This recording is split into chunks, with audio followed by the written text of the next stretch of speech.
Hello, welcome back to our channel Pipejawood-woodturning. In this video I will make this beautiful bowl with natural edge from oak wood. So if you want to see how I make this bowl, please stay tuned and watch this video. Here is the bowl blank. It is a solid piece of oak wood, a gift from a friend in Croatia. I always enjoy working with wood that has a story. Oak is known for its strength and distinctive grain, and I'm curious to see what character this piece will reveal as it turns on the lathe. Here you can see the bowl blank more closely. The oak has beautiful grain lines that stand out right away. This is not just ordinary oak. It comes from the coastal region near the sea, and I am not even sure if it has a specific local name. The growth rings are tighter and the color has a warm, unique tone that makes this piece very special to work with. This wood is still wet, so today I will only make the rough shape of the bowl. After turning, I will set it aside to dry for about 6 months before I can finish it. Working with green wood is always interesting because it moves and changes as it dries, making every piece unique. After examining the blank and its natural character, I begin shaping the outside of the bowl.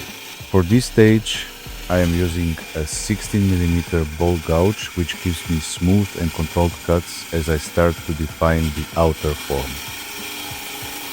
At this stage, the outside of the bowl is slowly starting to take shape. With the 16mm bowl gouge, I can make long flowing cuts that smooth out the surface and reveal the first signs of the final profile. Each pass removes the rough marks left by the initial turning and makes the curve more balanced and elegant. Working with oak in its green state always has its surprises. The wood cuts smoothly, but it also carries moisture, which means it will continue to move and change as it dries over the next 6 months. That is why I focus only on creating a strong and even foundation now. Later, when the bowl is dry, I will be able to return and bring it to its final form. One of the most satisfying things in this stage is watching the natural edge remain untouched at the rim. It gives the bowl its character, something rustic and authentic, as if the tree is still telling its story. The natural edge is never perfect, but that imperfection is what makes it beautiful. And I should also mention, in this project I will run into a problem later on. It's the kind of challenge that sometimes appears when working with wood, and it could have easily ruined the whole piece. But don't worry, I managed to solve it successfully. So stay with me until the end of the video to see not only the final result, but also how I dealt with that unexpected issue.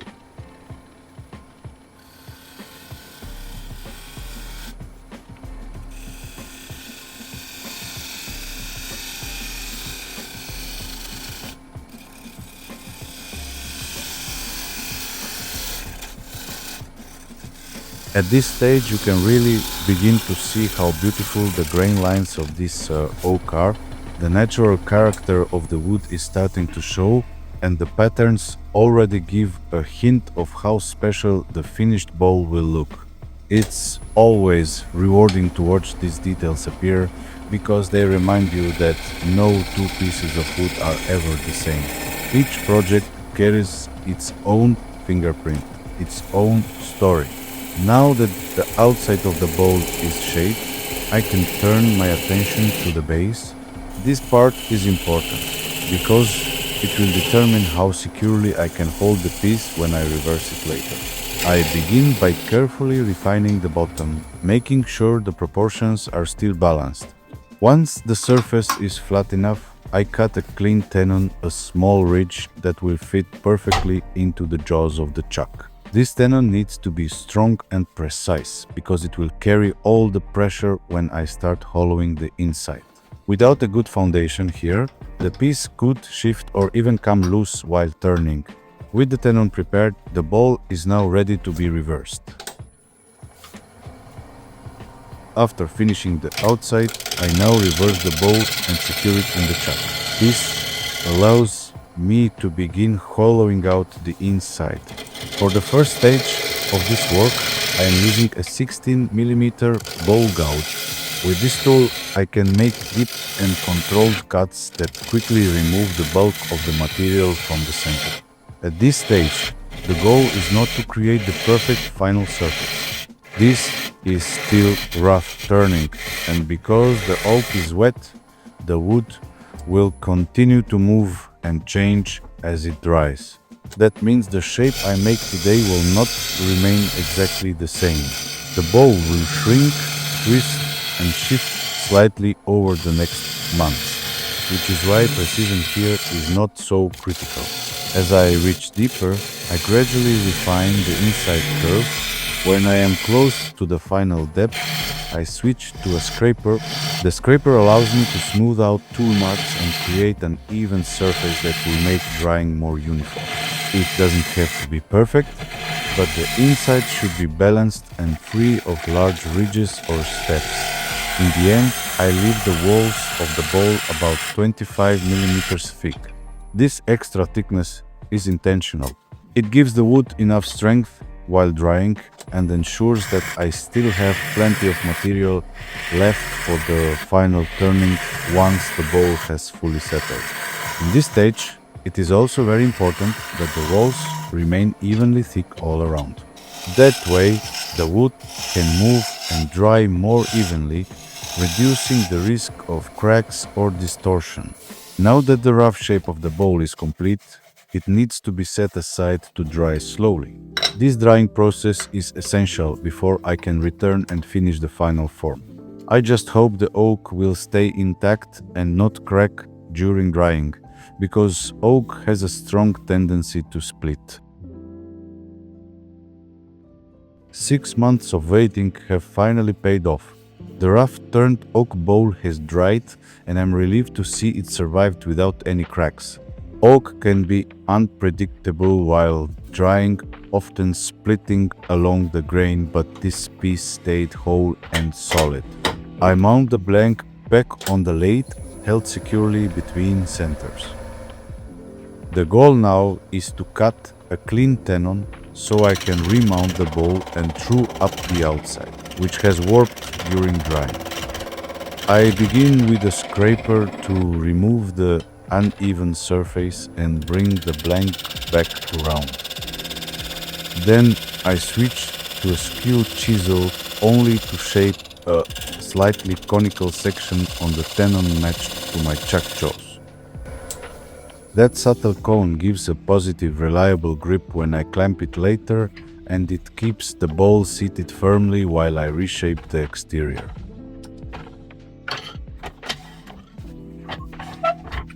With the tenon prepared and the blank running through, I'm ready to remount and refine the outside profile.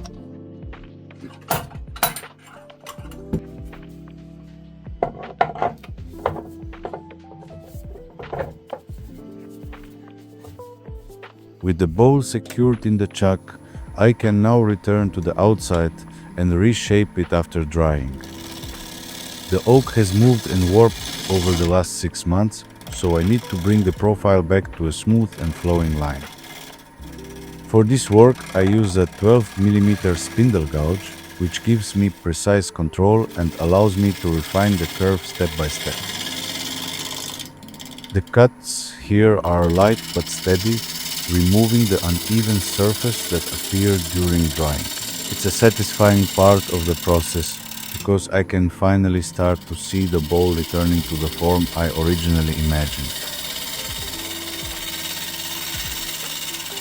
I should mention that later in this video I will face a problem with one part of the bowl.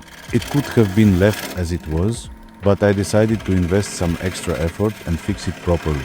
If you stay with me until that point, you'll see that sometimes a little more work can turn a potential flaw into a seamless result. In fact, by the end, you won't even notice that there was ever an issue at all.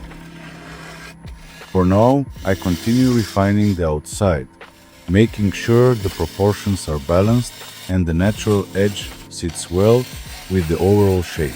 Oak can be demanding to work with, but it rewards patience, and every clean pass of the spindle gouge brings out more of its beautiful grain. With the bowl running through again, I begin refining the tenon. Using a skew chisel, I cut the sides to a slight cone shape. This makes it easier for the chuck jaws to sit properly, giving a much stronger and more reliable grip when I remount the piece. Once the tenon is prepared, I move on to cleaning the lower part of the bowl. A straight scraper allows me to flatten the surface at the base and remove any uneven spots that remain from the earlier cuts.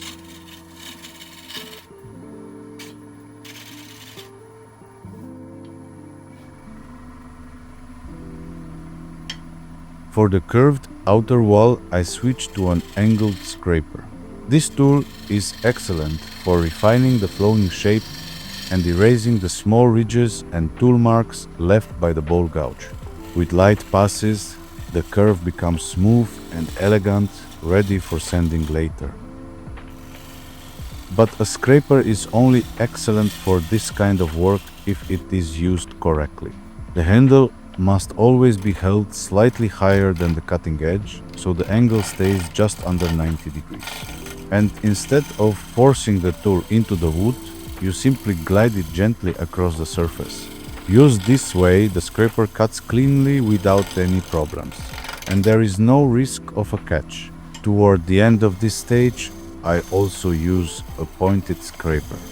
Because it cuts effectively in both directions, it makes the process easier and faster, especially when blending tricky transitions in the shape.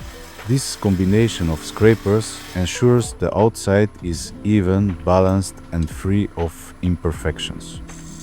With the outside shape refined, I now add a small detail to the base of the bowl. Using a 40 mm Forstner bit, I drill a shallow recess on the bottom. This spot is reserved for our Pipejawood logo, which we add as a finishing touch to every piece we create. It is a small detail, but it marks the bowl as unique and handmade, carrying our signature into the future. After preparing the logo recess, I take a spear scraper to decorate the underside of the bowl. With this tool, I cut a series of fine lines, small grooves that circle around the base. These simple ornaments give the bottom more character and make the piece look finished and intentional even in the areas that are not always in view. It's a subtle touch, but it shows the care that goes into every part of the work. With the outside fully shaped, it is time to sand the surface. I begin with 120 grit to remove the tool marks and any small ridges left from turning. Step by step, I move through the grits, making the surface smoother with each pass. By gradually refining the texture, the oak starts to feel silky under the fingers and the grain becomes more defined. I finish at 320 grit, which leaves the wood clean, smooth, and ready for finishing. As a final step on the outside, I apply our own mixture made from carnauba wax and tank oil. This natural finish protects the surface, brings out the depth of the oak grain, and gives the bowl a warm, lasting shine. If you like, you can also purchase this finish on our website pipejawood.com or in our Etsy shop.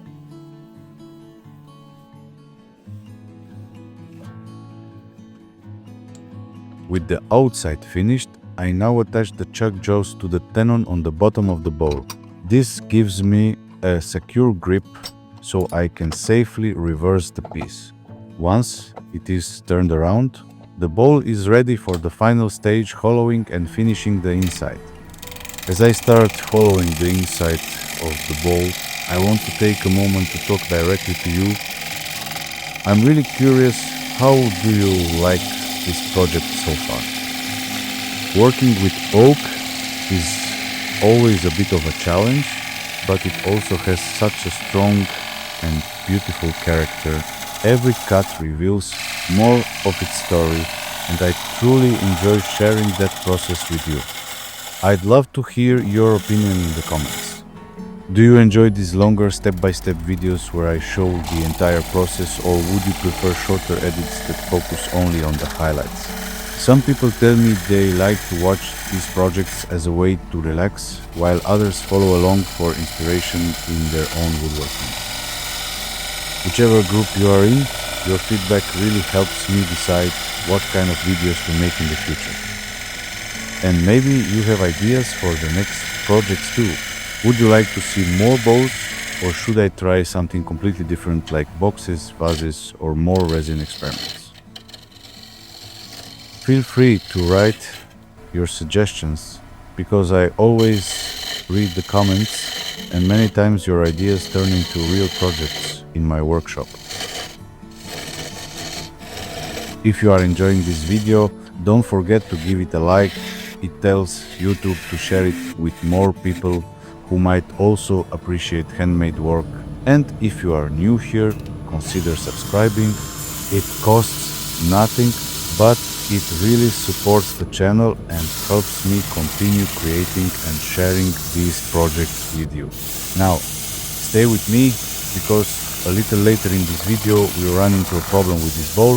It's the kind of issue that can sometimes ruin a piece, but I'll show you how I managed to fix it.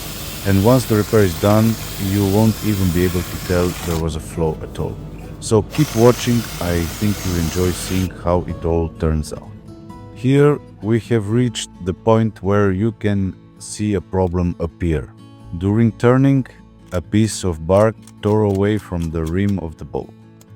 Unfortunately, I couldn't find the missing piece, which meant I had to come up with another solution.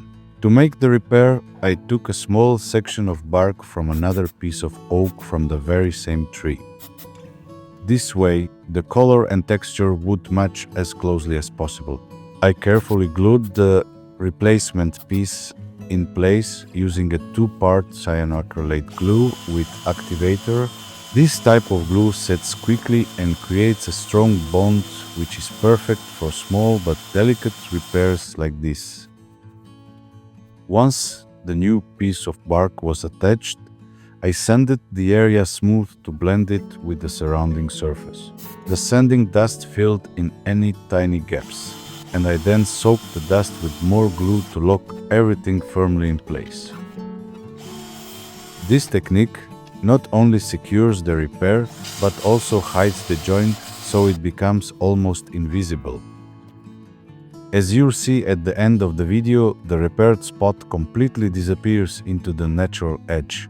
It proves that with a little patience and effort, a mistake doesn't have to ruin the piece. Instead, it can still become a beautiful, finished bowl. With the inside of the bowl complete, I can now move on to the finish. For the interior surface, I apply our own mixture made from carnauba, wax and tung oil. This blend soaks into the oak, protects the wood and highlights the grain with a warm, natural shine. The bark on the rim requires a different approach. To preserve its rustic character, I carefully brush on mineral oil. This keeps the bark from drying out and crumbling, while also enhancing its natural texture. So, what do you think of this bowl so far? And how do you like this video, the longer format, the detailed steps and the natural edge design? I'd also love to know what you think about the voiceover. I hope my voice in this narration works well for you and makes the video more enjoyable. Do you prefer this style, or do you enjoy the pure ASMR approach more? Your feedback means a lot to me and helps me decide what kind of projects and videos to share in the future. Thank you so much for watching and spending this time with me in the workshop. I truly appreciate your support, your comments, and the fact that you share this journey with us. Until next time, let it spin.